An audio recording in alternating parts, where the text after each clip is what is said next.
Bismillahirrahmanirrahim. Assalamualaikum warahmatullahi wabarakatuh.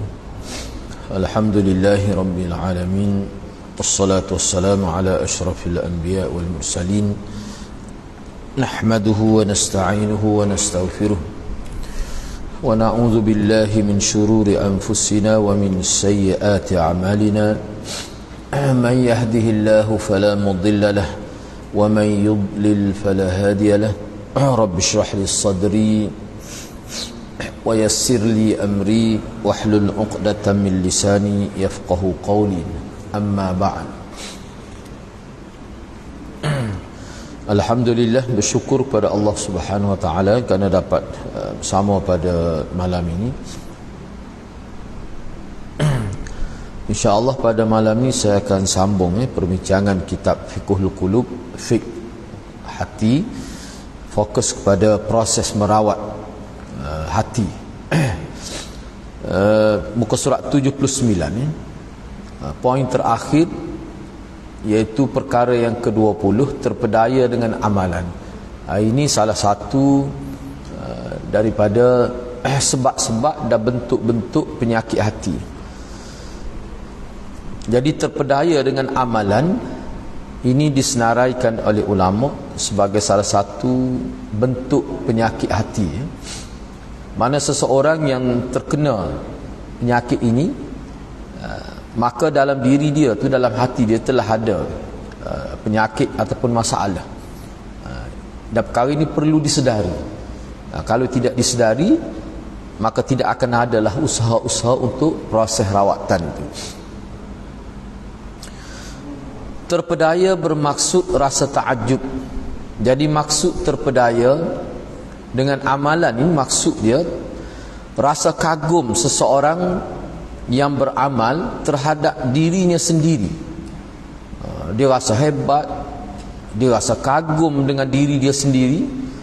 Dan perkara itu kalau bersarang lama dalam diri, dia boleh timbul pula satu penyakit lain. Dia pandang orang lain lekeh, dia pandai orang lain ini tidak hebat, dia akan timbul pula penyakit itu,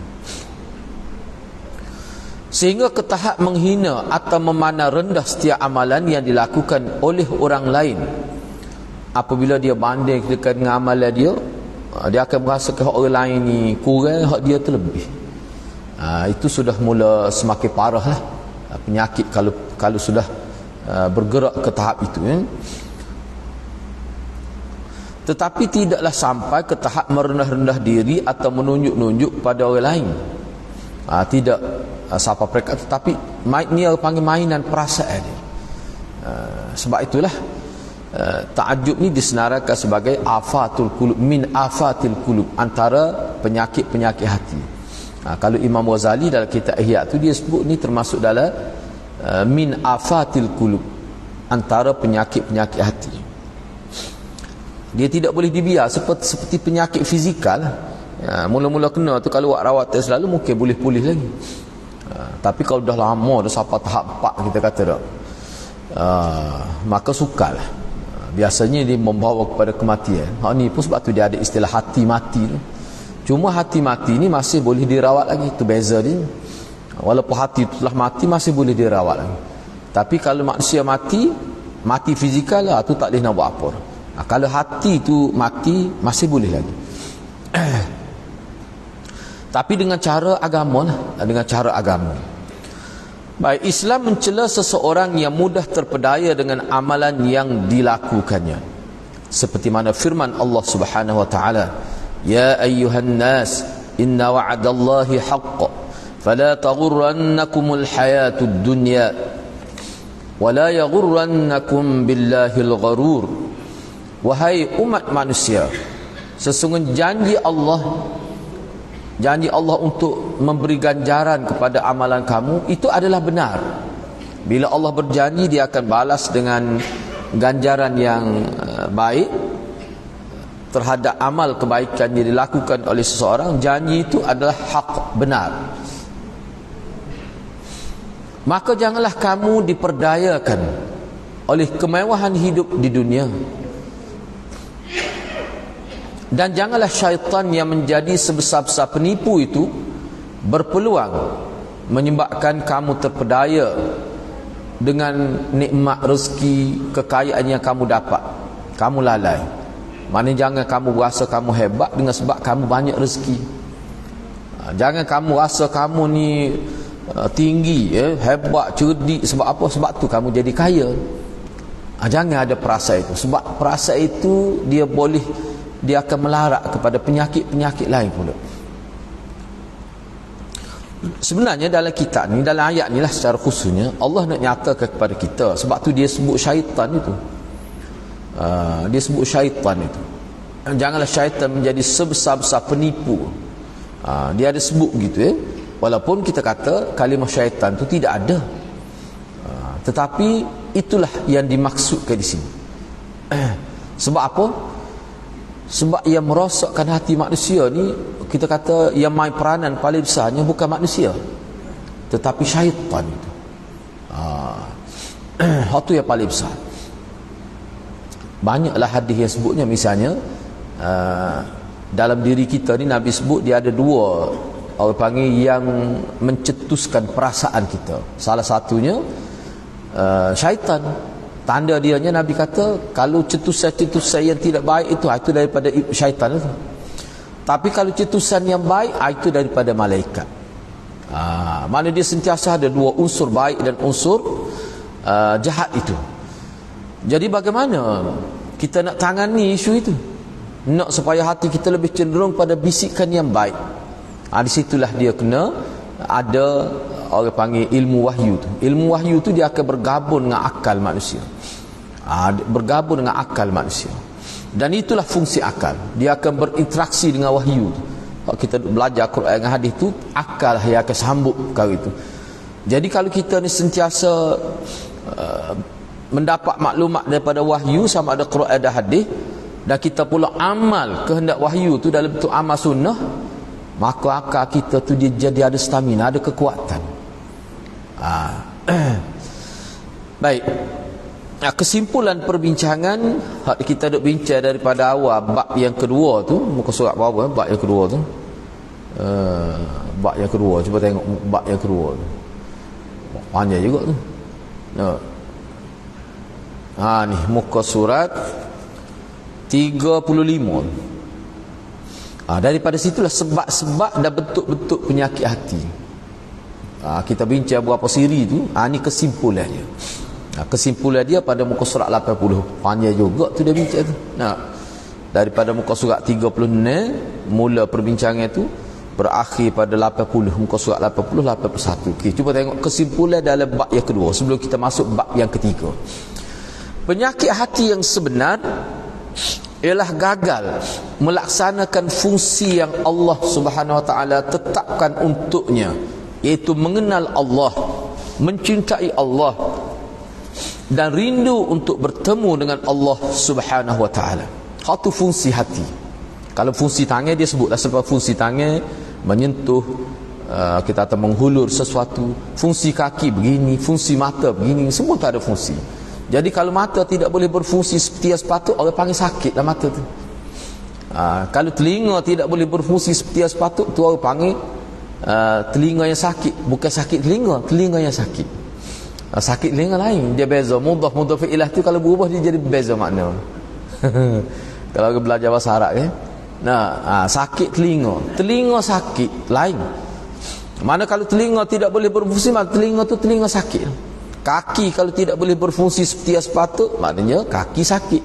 Begitu juga hati, kalau dia tidak boleh berfungsi seperti yang sepatutnya, maka dia dikira sakit. Gapo dia fungsi hatinya? Mengenal Allah, makrifah kepada Allah,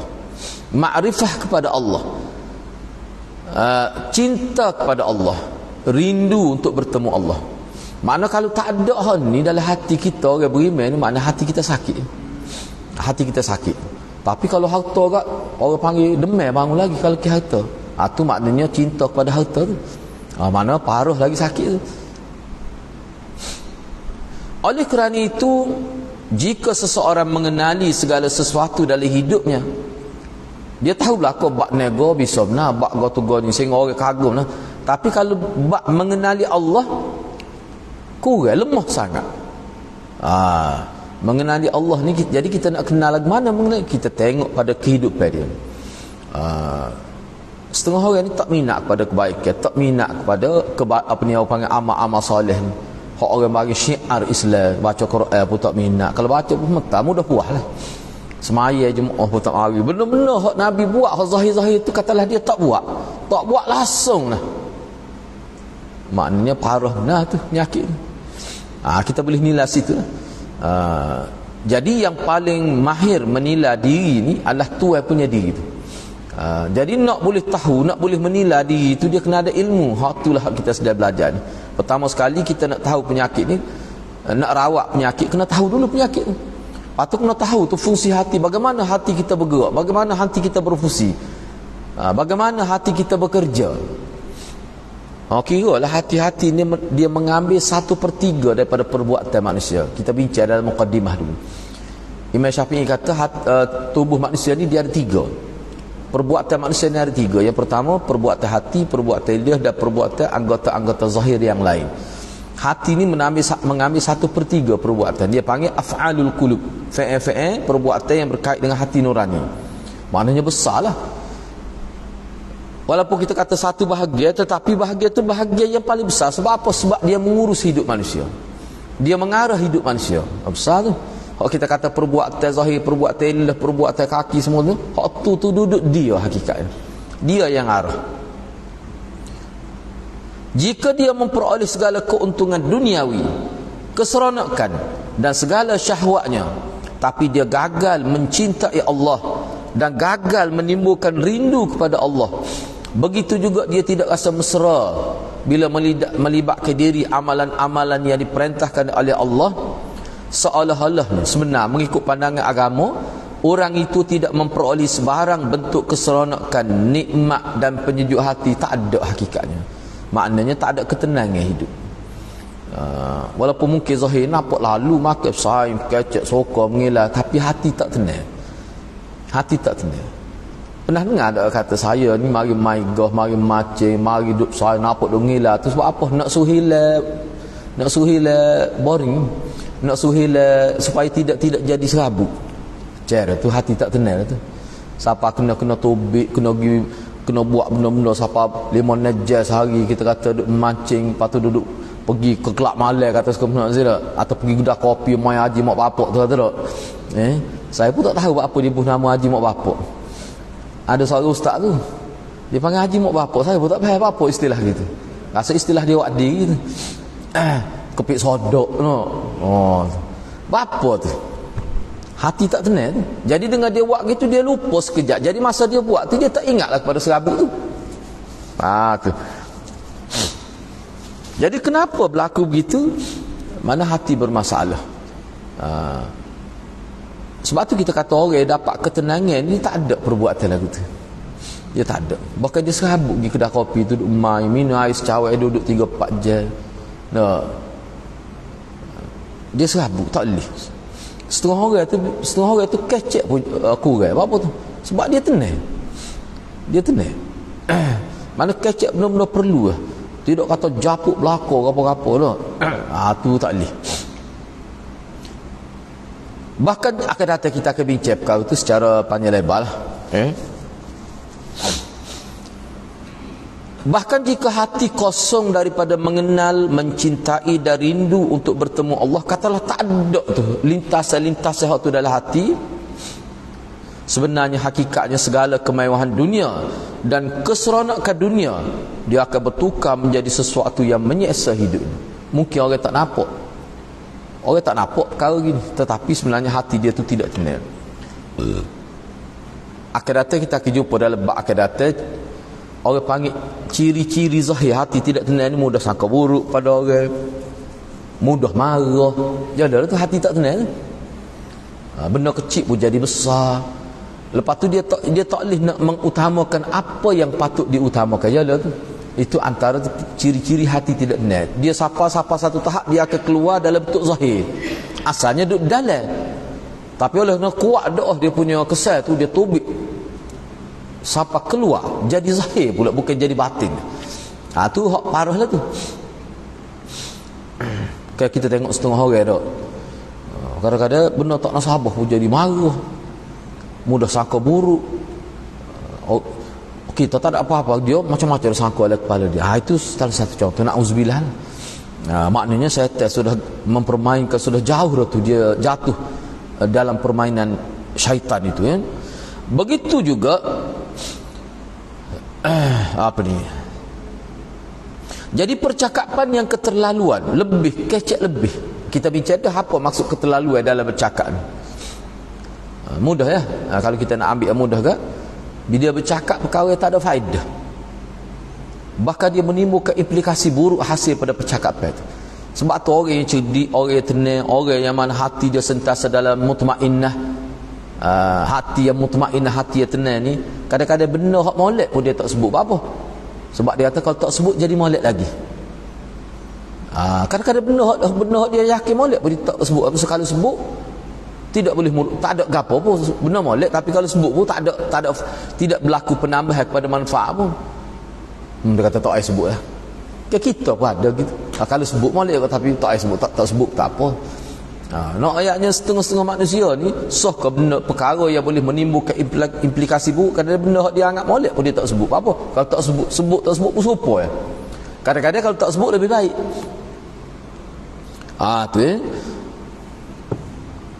percakapan yang keterlaluan di sini maksud dianya ialah berdusta. Ni perkara lebih ni, orang panggil lebih ni. Lebih ni mana tak perlu. Semua tubuh kita lah kalau lebih gula jadi lagu mana. Gula tu perlu. Kau tak perlu gula? Perlu. Tak ada gula mepeh kita. Nah, orang nyakit manis macam ada coklat, takut tu parah tu rendah dok no. Tak boleh dia kena. Dia kena ada tergarang, kena ada gapo dia kita. Benda-benda hak kena ada. Tapi kalau lebih jadi masalah. Tu. Jadi lebih dalam bercakap ni maksudnya kecek pelawak, berdusta, mengumpat, cerca, ya, guna bahasa-bahasa kesat, mengeluarkan kata-kata kotor, sebut sesuatu yang menunjukkan kebanggaan diri. Kan ada setengah orang ni kita biasa dengar lah. Ada setengah mokpok tu berhimna puji anak dia depan orang tu. Ada kan kita dengar, biasa kita dengar gitu. Dia tak boleh tak oyak, kena oyak baru puas hati. Ada setengah orang kadang-kadang dia oyak tu dia kena aku lain. Dia kira-kira orang pahal tu. Ada macam-macam nyakit ni. Jenis kena lepel. Tapi orang akan pahal lah. Ada juga tu penyakit juga tu. Sepatutnya kalau anak kita hebat taman tak usah doyak kat orang, bersyukurlah. Tapi setengah orang tak boleh, macam-macam lah manusia ni. Bercakap tentang perkara yang batil, balah, bersengketa dan lain-lain. Ini antara yang lebih. Percakapan yang ada unsur-unsur negatif begitu. Ataupun bercakap tentang perkara-perkara seumpama ini bagi setengah orang telah menjadi asam garam hidup dia, nak tinggal apa ayah tu. Bahkan dia tak erti nak cakap benda lain. Kalau dia tak tu, kalau dia tak kecil, dia tak erti nak kecil. Apa sebab dia kecil lagi. Suka je cara orang. Jadi kalau dia tak sebut tu, dia nak kecil ke apa lagi. Siapa setahun tu kadang-kadang hinanya manusia ni. Tapi dia tak rasa hina tu. Dia tidak anggap jenayah pun. Di mana sahaja dia berada, ada sahaja percakapan yang keterlaluan yang disebut. Duduk mana pun. Kadang-kadang dia tak tengok dah orang ni setara mana. Kadang-kadang dia sebut keburukan. Kadang-kadang dia duk ngumpat tentang orang tu. Orang duduk depan dia tak kenal setara mana. Kena tengok orang juga kita nak kecek ni. Kabar kawan tu iri kepala, kawan tu senyap tak atas gapo. Lepas tu kawan tu saksi jumpa dah dia. Apa? Rupanya kawan ni orang tinggi dalam kedudukan agama. Dia tak kelih dah. Kadang-kadang dengar wakil ayat dia kecek buat supaya kapung. Ni tak erti lah panggil. Bagi tak erti. Mana dia dengan pot darah dia buat pesaing dia kecek. Itu ada belakang dalam hadis ni. Nabi sebut pot darah ni level ayah kita kena hormat. Nabi sebut dalam hadis. Ayah kita dengan adik-beradik dia kecek aku tak apa dia sama level kita. Tak boleh kecek gitu dah. Kita tengok ayah kita kecek gitu dengan pot darah. Kita pun kecek gitu juga. Tu anak darah tolong tu lagu tu. Ayah kita tak apa dia sama level. Benda-benda lagu tu lah. Tu termasuk dalam lebih juga tu kecek tu. Itu percakapan yang dikira melampau juga tu. Begitu juga dengan penglihatan yang berlebihan, iaitu penglihatan yang dihalalkan pada sesuatu yang tidak halal. Allah SWT tidak memerintahkan menutup semua pandangan. Sebaliknya memerintahkan supaya menutup sebahagian, kawal. Mana biar pilih-pilih nak tengok tu, pilih-pilih nak dengar tu, pilih-pilih bahasa yang kita nak kecek, kena pilih. Tak boleh pakai agama semua, tak boleh. Supaya juga maklumat yang kita nak sebar, kena pilih. Jangan sebar semua, dia jadi timbul dosa situ. Patut orang jadi rosak berfikir, orang rosak cara berfikir, orang rosak buat kesimpulan dengan sebab maklumat kita, oh besar dosa kita. Orang telah buruk sangka pada orang lain kerana maklumat kita, besar dosa tu, bukan kecil, cuma kita tak terasa. Dia dosa-dosa ni dalam Quran sebut wizrun, beban, berat. Dia dosa dia bebas, tapi di dunia tak terasa. Oh, di hari akhirat terasa. Bila bangkit di hari akhirat, orang yang berdosa banyak, yang tidak bertaubat, dia terasalah dosa tu. Wizrun la taziru waziratun wizra ukhra. Dia terasalah dosa ni adalah beban. Lah ni tak rasa orang ngeh, ngumpat orang ngeh, tidak berat. Tapi di hari akhirat dia akan terasa. Setengah tu dia duduk gitu, setengah kata Nabi kata setengah tu macam dia gitu tekuk apa, dia terasa berat. Sebab pikul benda. Sebab apa? Sebab dia tak taubat. Dia tidak hilangkan dosa dia sebelum dia mati. Tapi atas dunia ni tak terasa belah gitu. Itulah orang panggil ujian. Buat dosa tak terasa berat, ujian lah tu. Sebab juga buat pahala tak boleh lalu ngupuh dia tu, tu ujian juga. Kita ni itulah ahli falsafah Islam kata apa, elang kita ni boleh kena mati dulu boleh elang. Kalau ada kaji awak kita boleh kita beri gaji siapa dia nak kerja sini, boleh kita beri 80 sebulan, tapi kita beri dia di akhirat. Kalau syarikat buat kita ada orang nak kerja banyak, dia beri 80,000 sebulan, tapi kena mati dulu. Maknanya bila kita mati, dia akan kira, dia akan beri tu dia punya jumlah tu untuk keluarga dia. Hari akhirat baru boleh ambil, tak ada siapa nak. Apa tu? Sebab itu di luar bidang kuasa manusia. Manusia ni dia boleh buat apa ni, dia boleh lalu sebulan ataupun minggu, hari ke gitu. Allah dak, dia nak uji tu. Kira buat setara mana pun pahala Tuhan janji benar, janji Tuhan, tetapi dia tidak uji lalu. Duduk semaya sesak situ. Hebat tu kat dalam pengikut sunnah, tapi kat tak kaya-kaya. Padahal kat keluar goni boleh sepohong kurma, buat goni boleh maliga, tak boleh leh duduk masa sewa pas mati. Kena hari akhirat boleh. Tugas apa dia? Ujian. Liyabluwakum ayyukum ahsanu amalan. Allah nak uji kamu. Berat tu ujian tu, dah kena mati dulu. Setengah orang tak sabar, tak boleh, nak cepat. Sebab tu dia sanggup langgar habis tu. Nak cepat. Oleh kerana pengharaman melakukan pandangan yang berlebihan termasuk dalam pengharaman wasilah, ia diharuskan apabila ada maslahah dan diharamkan apabila dibimbangkan boleh mengundang kerosakan, dan tidak bertentangan pula dengan maslahah yang lebih kuat berbanding dengan kerosakan tersebut. Dia gini, mata kita ni fungsi dia adalah untuk melihat tu kemaslahatan kita.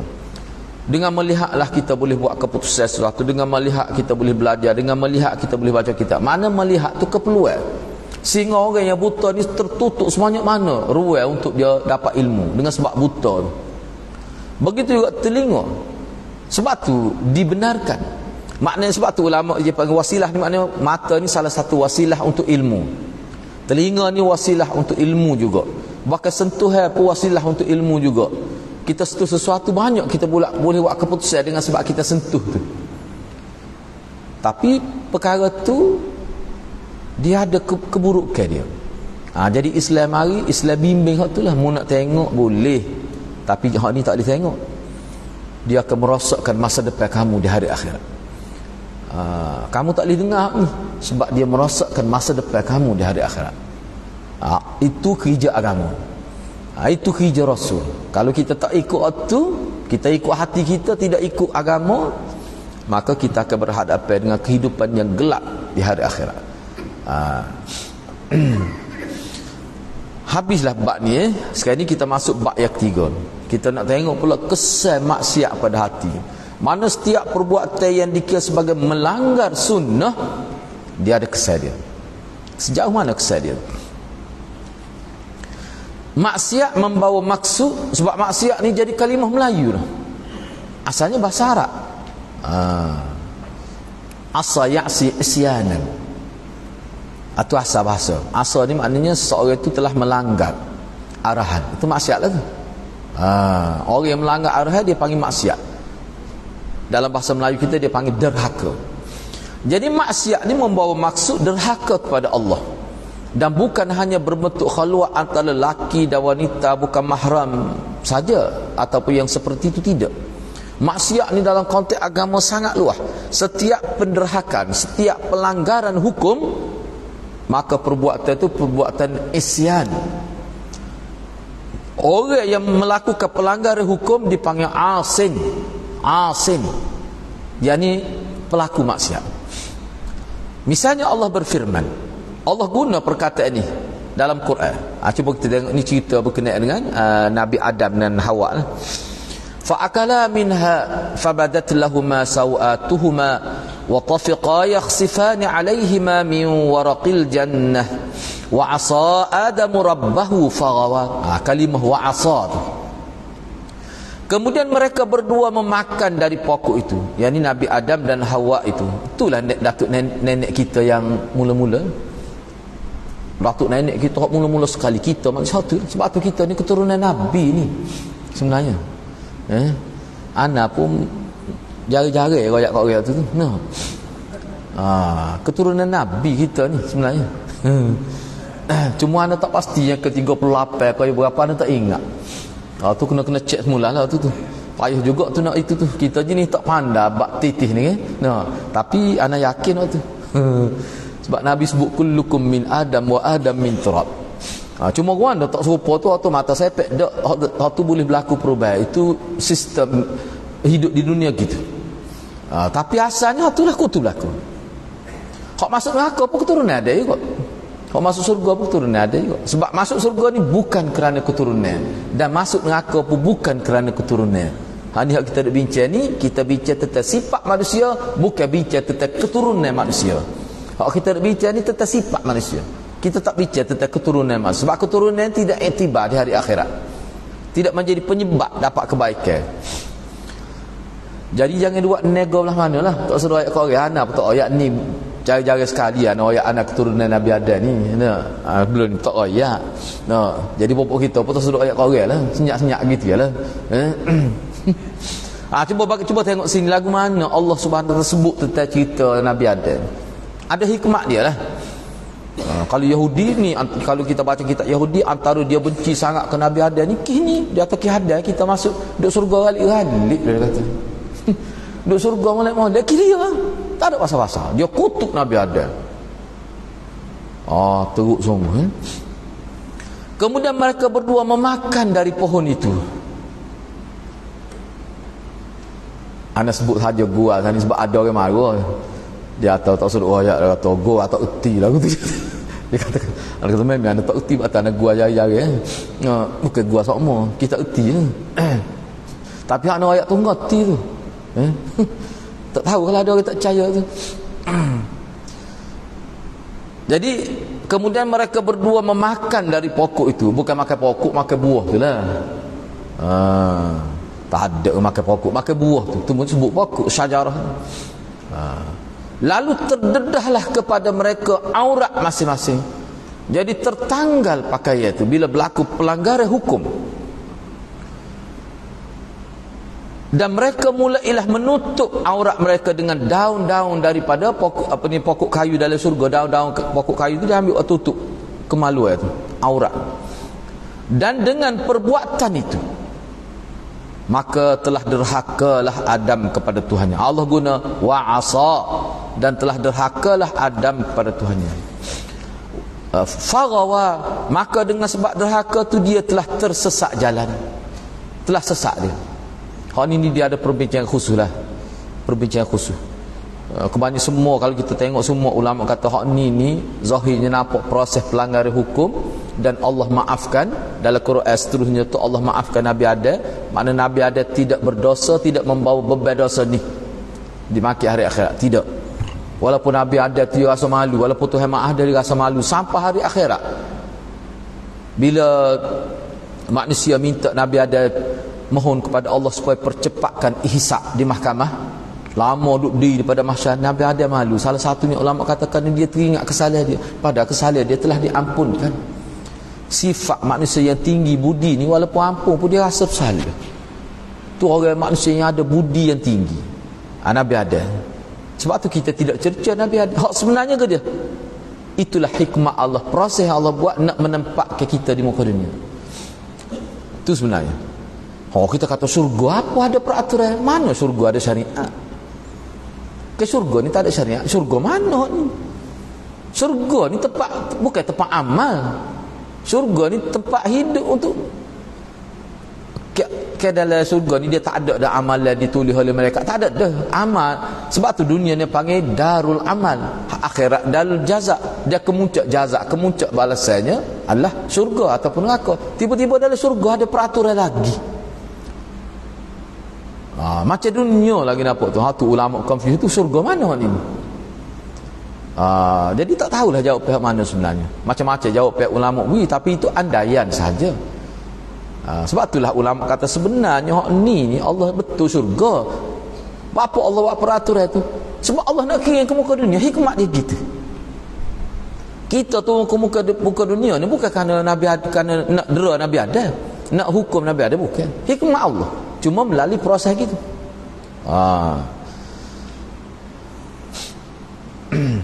Supaya ni lah kita kata, kalau kita belajar dalam kitab ni dia mungkin dia ada sebut juga sikit, tapi kalau kita belajar kadang-kadang hikmah Allah nak beri kebaikan kepada kita ni banyak cara. Allah tidak beri kebaikan pakai beri kebaikan lalu, tapi dia banyak sebab. Kadang-kadang kebaikan kita dapat daripada ibu bapa kita yang baik, kadang-kadang kebaikan kita dapat daripada guru yang baik, kadang-kadang daripada ibu bapa yang jahat pun boleh kebaikan juga. Selama mana Nabi, ayah dia semua beralah. Maknanya dia dapat kebaikan itu bukan daripada ayah, daripada orang lain pula. Macam-macam hikmat Tuhan. Kadang-kadang harta kita dapat daripada mana? Daripada orang kafir. Kita boleh harta, kita boleh jaga anak, kerja dengan orang tidak Islam. Allah buat begitu hidup di muka dunia. Padahal kita kata dia tidak Islam, kita kerja dengan dia. Orang lain kerja dengan orang Islam boleh duit sama. Dunia ni pasal gitu. Jadi kita tak boleh nak kata Nabi ada salah. Siapa tak sebut alaihi salam, Nabi ada gitu ya. Tu maknanya salah, tidak ahli sunnah gitu. Kena faham molek hikmah Allah Subhanahu Wa Taala. Tapi pokok Yahudi ni benci ke Nabi ada. Nabi ada, dia menyalahkan Nabi. Maknanya Yahudi ni perangai dia tak salah orang, salah sama. Tu dalam Quran. Kalau kita baca kita kenapa salah satu sifat buruk Yahudi ni, dia menyalahkan orang lain, dia tak salah. Baik. Dalam ayat di atas Allah menggunakan ungkapan asa yang bermaksud telah derhaka. Allah guna asa tu kepada siapa? Kepada Nabi Adam alaihissalam yang telah memakan buah daripada pokok larangan di dalam surga, meskipun dalam keadaan tidak sengaja. Dia lupa, manusia kan lupa, lalai. Asa membawa maksud derhaka. Bahkan derhaka di sini telah berbentuk ingkar larangan. Sebab tanah kata asa tu maknanya dia ingkar, dia tidak patuh pada larangan. Orang larang jangan buat, dia buat juga. Itu dia panggil asa. Misalnya Allah berfirman, "Wa ma kana lil mu'min wala mu'minah idza qadallahu wa rasuluhu amra an yakuna lahumul khiyaratu min amrihim wa man ya'sillaha wa rasulah faqad dhalla dhalalan mubina." Dan tidaklah harus bagi orang-orang yang beriman, sama ada lelaki dan perempuan, apabila Allah dan Rasulnya telah menetapkan satu-satu keputusan mengenai sesuatu perkara, maka tidak harus bagi mereka mempunyai hak memilih ketetapan sendiri mengenai urusan mereka. Jadi dia buat mengikut rasa sedap dia. Tuhan telah buat dah keputusan gini. Bila berlaku kematian, kalau ibu bapa ada harta, nak bagi tu kena mesti melalui hukum faraid. Dia tak sih. Dia kata payah. Dia pakai bagi sama rata. Perempuan pun dia bagi ikut nak bagi ikut, nak wihak ni ikut. Hak tu termasuk dalam derhaka tu. Semua setara mana derhaka tu, setengah ulama kata makruh, setengah ulama kata berdosa, setengah ulama kata harta jadi tidak berkat. Macam-macam ulama sebut. Sebab bagi harta pesaka ni dia ada hukum. Dia panggil hukum faraid. Orang kita tak ikut mana, dia anggap tak berdosa tu. Dia anggap tak perlu ikut tu. Nanya tu. Yalah, dia kata kita nak uji ke adik perempuan kita pun sama rata ya. Engkau kita boleh dua bahagia, dia sedap kita nak uji sama rata. Serupa belaka. Betul tu. Kena bagi dulu. Selepas awak bagi tahu dah berjaya berlaku pemilik ke harta melalui sistem faraid Islam, kita boleh pahala situ. Lepas tu uji nak uji semua, tak apa. Saya tak sih, saya kaya dah uji ke adik-adik orang miskin. Uji tak apa. Tu molek pula boleh pahala besar pula sini. Tetapi kena bagi dulu mengikut sistem faraid. Tak tinggi ke majlis agama law ni, katanya dia ada secara digital ya, masuk yang nama tobek selalu sistem. Tak ada pasal-pasal. Jadi kita tak berkat harta tu. Sebab tu hukum Islam tu. Dia hukum Islam bukan hudud saja. Hudud tu hak kes lain. Ni hak melibatkan kelompok yang kecil, kelompok komuniti yang lebih kecil. Hukum faraid. Makna segenap lekok kita kena tipu syaitan. Jadi ramai mana orang Islam sehidup dia tak pernah merasai taat kepada hukum faraid. Apa tu? Sebab dia pandai rendah pada tu. Tak betul gitu tu. Kena ubah sikap kita. Tu hukum agama tu. Baik. Jadi kalau seseorang itu membuat keputusan tidak sama dengan keputusan yang ditetapkan oleh agama, dalam Quran guna orang itu telah sesat. Dalalan mubina. Tu. Dalam ayat ni dia tak ayat hukum ke dia. Dia ayat secara umum ya, ketetapan Tuhan. Tak kira bab gabung. Dia tak si patuh. Ada dia rasa ni lebih mudah, ni lebih molek. Gapo dia Tuhan kata faqad dhalla dhalalan mubin. Orang itu sesat dengan kesesatan yang nyata. Kalau dalam bahasa Arab bila kata dhalalan ni dia panggil apa ni? Maf'ul mutlaq dia panggil. Kalau orang belajar bahasa Arab dia panggil maf'ul mutlaq. Dhalalan itu. Kalau kita buat maf'ul mutlaq tu dia jadi lagu mana? Misalnya kita buat dhalalan. Faqad dhalla, sekatu ya kita buat dhalalan mubina, kita buat semua tu. Ayat tu tetap betul. Tetap betul ayat tu, tak salah. Tapi makna jadi kurang. Kalau kita buat dhalalan mubina, terjemah dia gini, maka orang itu telah sesat gitu saja. Bila ada dhalalan mubina, dia panggil maf'ul mutlaq itu, maka terjemah dia mesti lebih berat. Maka sesungguhnya dia telah sesat dengan kesesatan yang nyata. Nak ayatnya sesat tu kita tahu dah, tapi sesat yang nyata terang. Tu dia panggil takkid. Maf'ul mutlaq ni yufidu takkid. Dia memberi erti ayat penegas. Jadi tegah, sesat ngerti. Sebab kita lah kering garing. Kalau sebut kering tahu dah. Tapi garing tu mana berat lagi, bukan kering main-main tu. Banyak orang Melayu bodoh pekor yang Mekah dah tu. Kita peneng buat kerja Mekah ada korang nya tak ada Mekah. Korang ni kan aku kunya tu gitu. Mekah ada nya apa? Tu nak ayatnya berat dok tolu tu. Siapa bawa korang pergi Mekah pada tak ada Mekahnya. Tengok tinggi balau Kelantan. Agak lah. Dia buat kan dia bawa korang yang pergi Mekah. Tapi aku bodoh selajuk. Tolong terlajar. Bahas tinggi bahasa tu dah. Orang tua kita jangan main. Baik. Cuba kita tengok molek dah tu. Ayat di atas menjelaskan balasan melakukan maksiat terhadap Allah dalam bentuk menceroboh larangan-larangan Allah, hukum hakam Allah, batasan-batasan Allah. Tu maksudnya ketetapan Allah. Jangan langgar ni. Peraturan Allah. Dan juga hukum hakam lain hak berbentuk syarak adalah azab yang menghina dan kekal dalam neraka. Hal ni maknanya kalau dia nafi, kalau dia tolak. Sebab dia maksiat ni ada dua. Ada maksiat dalam bentuk semata-mata langgar, ada maksiat langgar dan ingkar. Langgar dia tolak. Orang semaya, Imam Syafi'i kata boleh pahala, dia tak semaya berdosa. Tapi kalau tak semaya dalam keadaan mengatakan semaya tak wajib, tarkus salah makrunan bin nafi, tinggal solat disertakan dengan menafi kewajipan, kafir itu. Jadi kafir itu. Dia tak semaya tu bukan sekadar dia meninggal semaya, dia kata semaya tak wajib, tu jadi kafir. Kafir tu kerana engkar, bukan kerana tinggal semaya tu. Itu mengikut Imam Syafi'i. Tapi setengah-setengah ulama tak, tinggal tu jadi kafir. Sebab Nabi sebut gitu, Nabi sebut bahasa gitu. Gitu di sini anda buat ada satu nota ringkas saja. Ada ulama buat kesimpulan begini. Dia kata maksiat ni, kalau maksiat, kalau kita pakai dalam istilah agama, dia tidak sama dengan maksiat dalam perkataan bahasa semata-mata. Maknanya maksiat dalam sudut bahasa, maknanya pelanggaran. Tak kira langgar apa pun, langgar lapuk isyarat pun maksiat tu, kalau dari segi bahasa.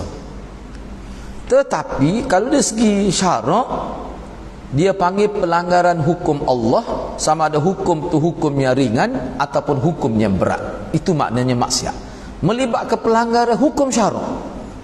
Kalau lapuk isyarat tidak hukum syarak. Engkau orang kafir pun buat lapuk isyarat ni, dia tak jadi hukum syarak. Cuma dia panggil hukum wad'i. Hukum wad'i dia panggil. Tapi disebut juga dalam kitab syarak. Ada sebut dia panggil hukum wad'i. Asalnya tidak hukum syarak. Tak apalah itu tu. Tapi maksiat dalam konteks istilah syarak, maknanya pelanggaran hukum Allah, sama ada hukum tu kecil atau hukum tu besar. Tinggal boleh jadi setengah-setengah tu, langgar tu sekadar makruh saja hukumnya. Tapi berlaku dah pelanggaran hukum tu, tapi kadar kecil, makruh. Hak ni boleh hilang dengan ambil wuduk, hilang dengan sedekah. Tapi ada sesetengah hukum tu hukum berat, tetapi lebih mudah, misalnya meninggalkan solat. Tu berat juga, tetapi proses taubat lebih ringan. Sebab apa? Sebab itu dia dengan Allah. Ada satu lagi, proses pelanggaran hukum yang berat dan proses taubat pun juga berat. Misalnya bunuh orang, tu berdosa, jenayah berat tu. Dan nak taubat lebih berat lagi. Sebab apa? Dia melibatkan orang lain. Dia boleh dihukum bunuh. Siapa peringkat hukum bunuh? Walaupun jumhur ulama kata kalau keluarga dia maafkan, tidak perlu hukum bunuh, kena bayar diat, pampasan. Tetapi beberapa orang sahabat Nabi, misalnya Ibnu Abbas, dia kata tak. Kalau orang bunuh orang tidak dihukum balah, walaupun dia bayar pampasan pada keluarga si mati, dia tetap akan dibicarakan di mahkamah Allah. Ada beberapa orang sahabat berpendapat gitu. Sebab dia baca ayat itulah, man qatala mu'minan, man qatala mu'minan muta'ammidan, fajaza'u jahannam khalidan fiha. Siapa dia bunuh orang mukmin dengan sengaja, balas dia neraka jahannam khalidan fiha, kekal. Tak tidak gitu, kekal. Ada ayat tu khalidan fiha. Lepas tu lagu mana tu? Sebab itulah setengah-setengah ulama kita, ini bukan pendapat jumhur orang bunuh orang ni kekal dalam neraka. Bunuh orang beriman, ada berpendapat gitu. Cumanya kekal macam mana, tu khilaf pula. Apakah kekal tu bermaksud kekal hakiki atau kekal tu bermakna lama sangat? Ramai juga ulama kata dak, ayat tu makna kekal tu, kekal dalam neraka tu makna lama sangat, tapi dia tidak kekal seperti orang kafir. Tu berat, nak ayat bunuh orang ni berat. Siapa diguna istilah kekal dalam neraka? Tu. Kecuali kalau dia dibunuh balah. Enggak, kalau hukum Islam tidak berjalan lah ni, ada orang bunuh orang. Tapi dia dibunuh mengikut hukumnya. Setengah ulama kata tak apa, sebab dia dibunuh, kisah salah. Tapi ulama dan mazhab Syafi'i tak syarat lagi. Sebelum dia kena bunuh, dia kena bertaubat dulu. Kalau dia tak bertaubat, tak ada kot. Itu perbincangan. Tapi hukum mana hukum bunuh ni, hukum yang sangat berat. Hukum yang sangat berat. Hak tu pelanggaran hukum berat. Tapi kalau langgar hak kecil-kecil, misalnya bazir masa, tu pelanggaran juga tu. Yang mana hak tu hukum dia makruh. Tapi kalau pelanggaran masa tu berlaku, pelanggaran hukum dalam tu bazir masa berlaku dalam skala yang besar, setiap hari berterusan, dia boleh jadi dosa besar juga. Itu perbincangan ulama. Sebab tu dulu masa ana belajar, kita tanya guru lah, Maulana Asri lah, lagu mana ustaz ni kata bazir masa, contoh kita main carom, kita duduk di asrama kan tak, main carom, main kepik sodok, kita tu main chess, kita tu setara mana tu, guru kita kata makruh. Tapi kalau main tu sekadar buat lepas papai, boleh 5 minit 10 minit gitu, insya-Allah tak apa. Tapi jangan sampai perkap jadi bazir masa nak hari 2-3 jam sehari. Dia memang takut jadi hukum tu jadi dosa. Sebab masa-masa ni disebut dalam Quran. Baca suratul Asri tu, wal as innal insana lafi khusr illa alladhina amanu wa amilus salih. Cuba baca ayat tu. Sebab Allah kata demi masa, sesungguhnya manusia ni kebanyakan sentiasa dalam kerugian. Apa maksud? Jadi mana masa ni perkara yang modal yang paling penting lah. Hak tu kita akan bincang kemudian. Dia akan ada pula bab tu dalam kitab ni juga, insya-Allah. Jadi hak ni kesan maksiat kepada hati pula. Apa kesan maksiat pada anak? Ambil sedikit saja, satu peringat. Kita ambil pada muka surat ni saja bertengok kan. Jadi maksiat ni yang kita kena faham dalam minda kita bila sebut maksiat dalam konteks perbincangan ini, maknanya pelanggaran hukum Allah, pelanggaran hukum syarak. Kenapa begitu? Sebab apa? Sebab maksiat yang kita sebut dalam buku ni maksiat secara istilah syarak. Bila sebut maksiat maknanya pelanggaran hukum, boleh memberi kesan yang besar kepada mencetuskan dan memperluaskan penyakit hati. Semakin banyak manusia melanggar hukum agama, tak kira lah hukum terkecil ke hukum besar, maka semakin lebar penyakit ini, semakin parah penyakit ini. Maksiat sebagaimana dijelaskan sebelum ini, dia membawa maksud derhaka kepada Allah. Ini antara maksiat yang berat lah, pelanggar hukum yang berat ke dia. Paling berat sekali pelanggar hukum dia syirik kepada Allah, ni paling berat. Siapa Allah kata innallaha la yaghfiru an apa ni? Lawan ni? An yusyraka bi syai'a. Allah tidak akan memberi keampunan kepada orang syirik kepada dia. Wa yaghfiru ma duna dzalika. Dan Allah akan ampunkan kalau dosa lain. Ni dia gini melalui ayat tu, secara umumnya, sistem umumnya seseorang ni kalau dia tidak bertaubat, maka di hari akhirat dia akan dihukum lah sebab dia tidak bertaubat. Tapi akidah ahli sunnah berdasar pada ayat tadi, ada juga setengah dosa yang manusia bawa di hari akhirat Allah ampunkan atas kehendak Allah. Ini bukan kehendak kita, bukan keputusan kita, bukan keputusan Nabi. Ada manusia yang tidak bertaubat, Allah ampun juga, ada tu. Tapi hak tu ulama ahli sunnah kata terletak di atas masyiatullah, kehendak Tuhan mutlak, tu hak Allah. Tetapi kalau seseorang itu mati dalam keadaan melakukan syirik, mati bawa dosa syirik, Allah tidak akan ampunkan. Dasar pada ayat tadi, Allah tidak akan ampunkan. Tapi kalau dosa lain besar setara mana pun, kalau tidak syirik, ada kemungkinan Allah ampun. Dan pengampunan Allah tu dia panggil syafaat daripada Allah. Tapi syirik tak. Kenapa kita kata gitu? Tuhan kata innallaha la yaghfiru an yushraka bi syai'a wa yaghfiru ma duna dzalika man yasha'. Sesiap Allah tidak akan mengampunkan dosa syirik. Orang mati tak bertaubat daripada syirik, Allah tak akan ampunkan. Tapi Allah akan ampunkan dosa selain daripada syirik berdasar kepada kehendak dia, bukan kehendak kita. Sebab Nabi berdoa supaya Allah maafkan kesyirikan Abu Talib. Allah marah, Allah tak beri. Tak sepatutnya orang Islam doa keampunan kepada musyrikin. Tu Nabi doa untuk pak darah dia, Allah tak beri. Tu kan. Gitu nak ya. Jadi maknanya pelanggaran hukum yang paling berat dalam agama kita ni dia syirik kepada Allah. Zina, dan Nabi kata zina yang paling berat zina dengan jiran, zina dengan isteri jiran, zina dengan suami jiran, kau tu paling berat. Apa tu? Ialah muka jiran, tiba-tiba dia pergi berzina, kesal dia tu lebih berat, perasaan malu, rosak sistem. Sedangkan jiran ni, Nabi kata jiran ni adik-beradik kamu. Siapa Nabi sebut begitu, seolah jiran ni sepah adik-beradik. Kadang-kadang adik-beradik kita jauh tu baik jiran lagi dengan adik-beradik kadang-kadang. Tu tiba-tiba berzina dengan jiran. Inilah zina yang paling besar. Liwat, liwat ni, ni dosa besar juga. Dan lain-lainnya, seperti mana Allah berfirman, ya ayyuhalladzina amanu innamal musyrikuna najas fala yaqrabul masjidal harama ba'da 'amihim hadza wa in khiftum 'ailatan fasawfa yughnikumullahu min fadlihi in syaa'a innallaha 'alimun hakim.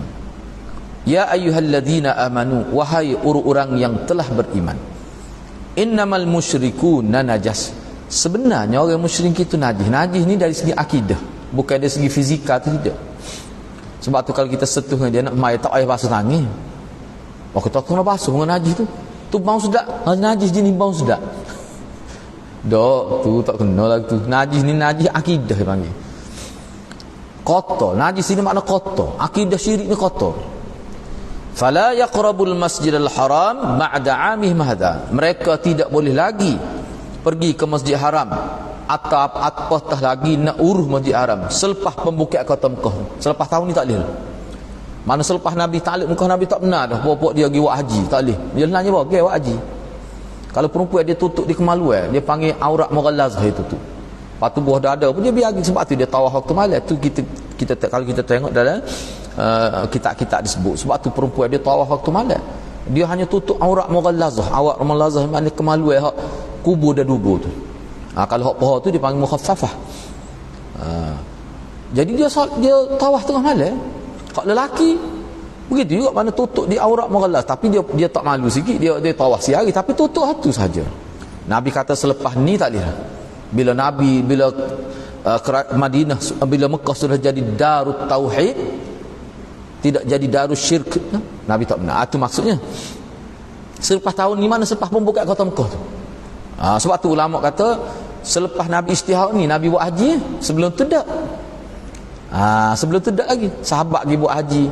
Sebab Nabi ni dia buat haji selepas peperangan Tabuk, selepas tahun ke-9, tahun ke-10 kan dia buat haji. Selepas dia ijtihad. Baik. Wa in khiftum ailah. Wa in khiftum ailah, dan jika kamu bimbangkan takut ailah jadi miskin, jadi papa, fasawfa yughnikumullahu min fadlih. Kamu kena ingat, jangan kamu rasa sudahlah, pelancong tak masuklah, kita tak uyah dah, kita jadi banyak terjejah pendapatan kita. Kalau kita haramkan arak, banyak mana kita akan rugi dari segi kemudian kita kata pendapatan negara misalnya. Bila nak sekat orang kafir tak boleh gini, terjejah pendapatan Mekah tu. Sebab bila orang pergi ke Mekah ni, duit banyak masuk situ, banyak berlaku orang panggil perdagangan di situ, berlaku urus niaga di situ. Jadi pokok ni tak masuk, terjejah banyak. Allah kata jangan rusing. Fasawfa yughnikumullah min, tak usah rusing lah tu. Allah akan memberi kekayaan kepada kamu dari kurnia dia. Jangan takut kita nak tegakkan sesuatu yang hak walaupun mungkin terjah ekonomi. Sebab apa? Yughnikumullahu min fadl. Allah akan cukupkan kamu dengan kurnia dia. Kena yakin tu. Nya telitah juga tu noh, pendapatan negara tu. Tu. Ni jelas mana ayat ni. Sesungguhnya Allah Maha mengetahui lagi. Allah Maha tahu. Jangan kamu fikir bila kita haramkan tak benar mereka masuk tu, maka ekonomi kita terjejah sampai bila tak. Sumber rezeki ni Allah yang beri. Allah Maha tahu dia nak beri kemasukan ke mana lagi di segi kemasukan untuk pendapatan negara. Tak seharusnya tu. Orang yang menegakkan hukum Allah dia tidak akan jadi apa-apa ke dalam. Kecuali berlaku korup dalam masyarakat, pemimpin bermasalah, tu mungkin lah. Gitulah. Okey, kita berhenti setakat sini. Anak nak sebut. Kita berhenti cuma anak nak sebut ni catatan anak ni. Ni.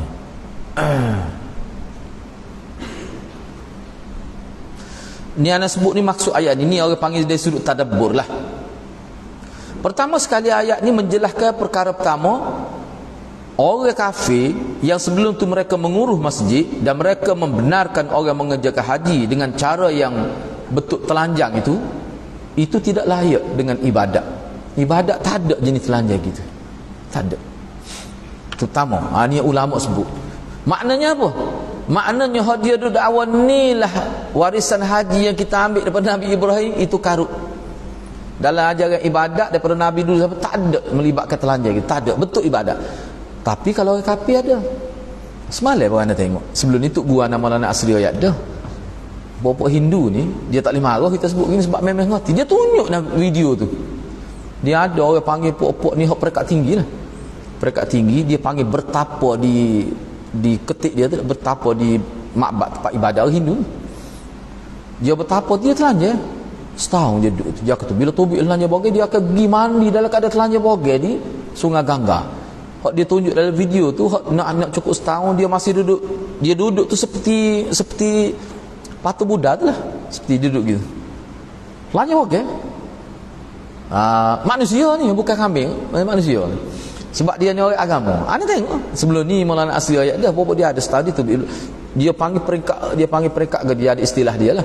Maknanya suluk betapa tu untuk orang panggil nak memperkuatkan dia punya spiritual dia tu, dia ada tu. Itu dianggap ibadat tinggi. Lah dia bagi. Islam tak ada gitu.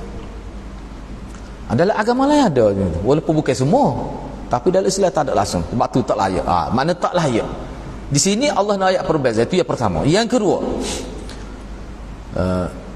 kedua, Allah sebut sini secara realitinya bahawa akan berlaku secara zahir bila kita sekat maksiat, mungkin akan terjejah pendapatan. Itu boleh berlaku di dunia.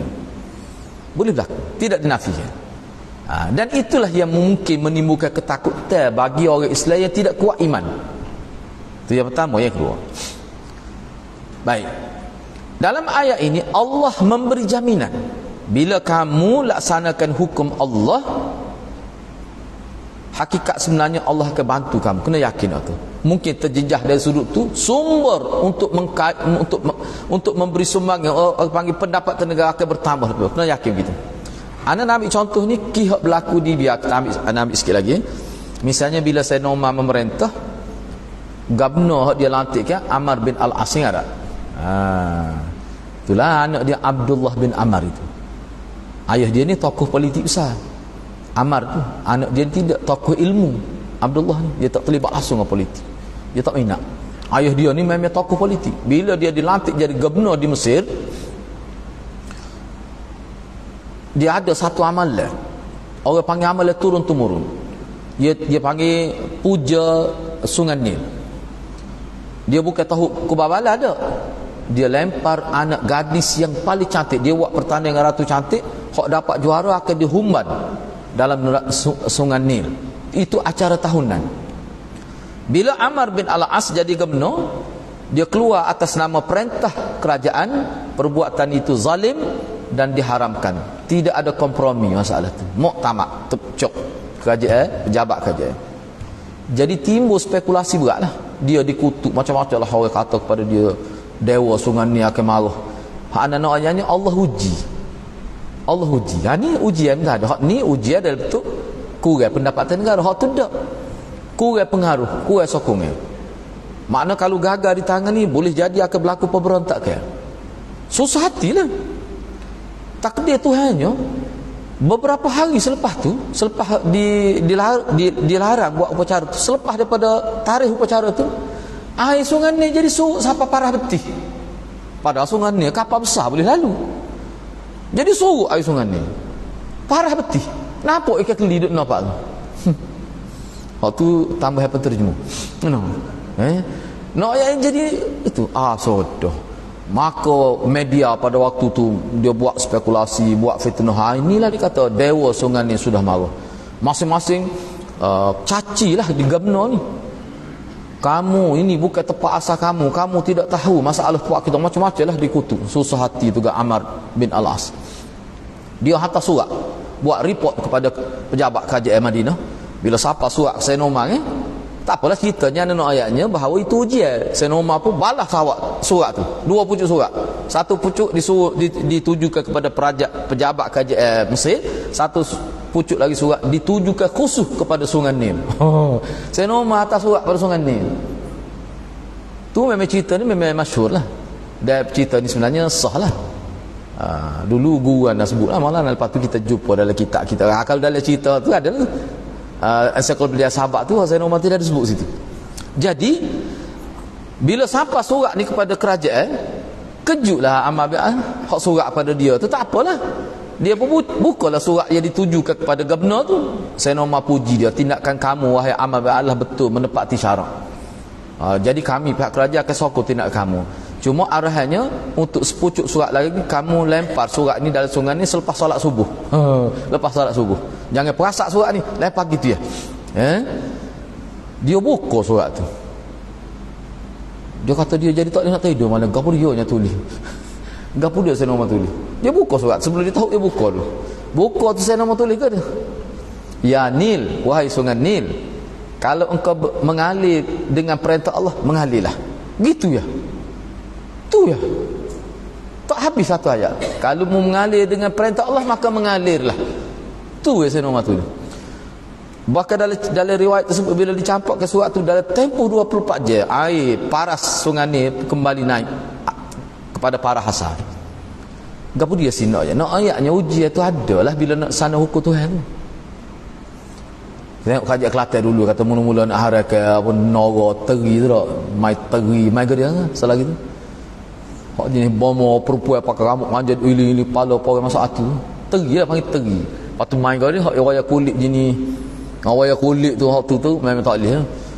Nora berat-berat berlaku tu dia pemuji sebenarnya pernah hadir kita dengar dia sebut dia puja. Ada hak buat di jelawak tu dia guna bahasa dia guna bahasa tani kita boleh faham lagi. Orang kata bahasa syirik lagu ni. Ada. Hak dibenarkan tu kira-kiranya dengan peraturan lah. Gitu. Mula-mula tu dia itu kaklah lah berlaku kritikan. Baik, yang terakhirnya apa kesan maksiat dalam konteks apa ni ayat ini? Ni anak nak sebut sedikit lah. Maksudnya ayat ini Allah sebut bahawa timbul kebimbangan, rasa terjejas pendapatan ekonomi negara jika mengamalkan sikap dan tindakan jujur mengikut hukum agama. Kadang-kadang orang ni nak jujur dalam agama dia bimbang takut tadi lah. Kita tak apa bila terjejah masing-masing puak ni. Moga kita di Malaysia ni berbeza kaum misalnya. Aku takut terjejah tu. Hatulah kebimbangan. Jadi Allah kata jangan. Fasawfa yughnikumullahu min fadlih. Tak usah usinglah. Allah akan mencukupkan keperluan kamu dengan kurnia dia. Tu jelas tu ya. Ni kalau kita tak yakin hak ni maknanya iman kita bermasalah. Tu ialah boleh ayat ya. Okey, insya-Allah untuk sesi akan datang kita akan sambung pada muka surat 86 tu ya. 86 tu. Okey, kita berhenti setakat tu dulu. Mudah-mudahan Allah berkati kita semua. Aku qauli hadza wa astaghfirullahal azim li wa lakum. Wassalamualaikum warahmatullahi wabarakatuh.